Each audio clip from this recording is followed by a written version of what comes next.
گنج بخش فیض عالم، مظہر نور خدا، ناقصارہ پیر کامل، کاملارہ رہنما۔ آج ہم بات کریں گے اللہ کے ولی کامل، مشہور زمانہ ولی حضرت سیدنا داتا علی حجویری رحمۃ اللہ تعالی علیہ کی سیرت کے کچھ پہلوؤں کے حوالے سے۔ چنانچہ داتا گنج بخش علی حجویری رحمۃ اللہ تعالی علیہ کے نام مبارک کے بارے میں کتابوں میں ملتا ہے کہ آپ کا نام علی رحمۃ اللہ تعالی علیہ ہے۔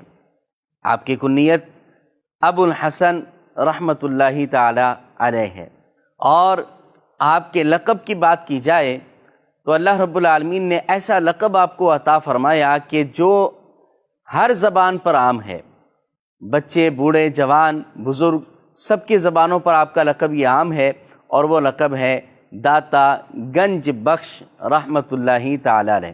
داتا گنج بخش علی حجویری رحمۃ اللہ تعالی علیہ کی پیدائش کی اگر بات کی جائے تو کتابوں میں ملتا ہے کہ آپ کی ولادت باسعادت کم و بیش 400 سنہ ہجری میں غزنی شہر میں ہوتی ہے۔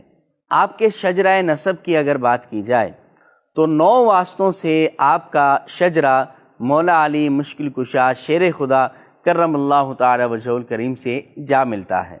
آپ کا شجرہ نسب کچھ یوں ہے: سید مخدوم علی بن سید عثمان بن سید عبد الرحمن بن سید عبداللہ یعنی شجاع شاہ بن سید ابو الحسن علی بن سید حسن بن سید زید بن سید حضرت امام حسن رضی اللہ تعالیٰ عنہ بن حضرت مولا علی مشکل کشا شیر خدا کرم اللہ تعالیٰ وجہہ الکریم۔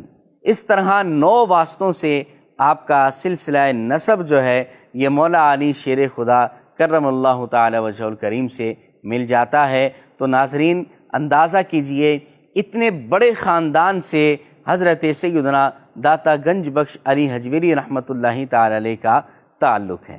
داتا گنج بخش علی حجویری رحمۃ اللہ تعالی علیہ کے حلیہ مبارک کی بات کی جائے تو آپ کا حلیہ مبارک میں ملتا ہے کہ آپ کا قد مبارک درمیانہ تھا، آپ کا جسم مبارک سڈول یعنی خوبصورت اور مناسب تھا، آپ کا سینہ کشادہ تھا۔ آپ رحمۃ اللہ تعالی علیہ نجیب الطرفین ہیں، یعنی حسنی اور حسینی سید ہیں۔ آپ رحمۃ اللہ تعالی علیہ کے علمی سفر کے حوالے سے بات کی جائے تو صرف خراسان میں آپ نے 300 مشائخ کرام سے علم دین حاصل کیا، جس سے پتہ چلتا ہے کہ علم دین سے داتا گنج بخش علی حجویری رحمۃ اللہ تعالی علیہ کا بڑا لگاؤ تھا، اور اللہ نے آپ کو بڑا علم دین عطا فرمایا، یعنی آپ بہت بڑے عالم اور مفتی تھے۔ داتا گنج بخش علی حجویری رحمۃ اللہ تعالی علیہ نے مخلوق خدا کی رہنمائی کے لیے گرا قدر بہت ساری کتابیں تصنیف فرمائی ہیں، جن میں سے چند کے نام یہ ہیں: منہاج الدین، دیوان، بحر القلوب، کتاب البیان لأہل العیان، شرح کلام منصور حلاج، ایمان۔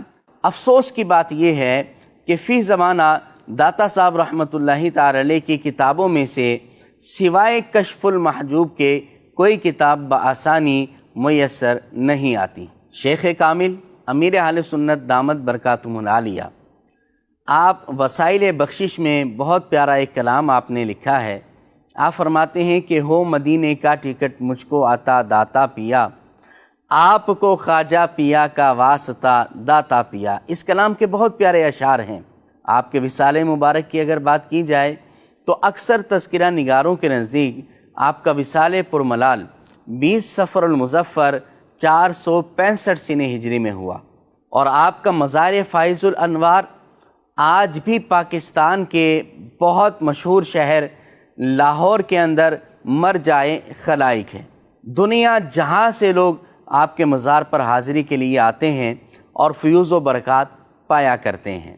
اسی وجہ سے داتا صاحب رحمۃ اللہ تعالی علیہ کے شہر کو، لاہور کو، مرکز الاولیاء اور داتا نگر کہا جاتا ہے۔ اللہ پاک ہمیں داتا صاحب رحمۃ اللہ تعالی علیہ کی تعلیمات پر عمل کرنے اور آپ کی سیرت کو اپنانے کی توفیق عطا فرمائے۔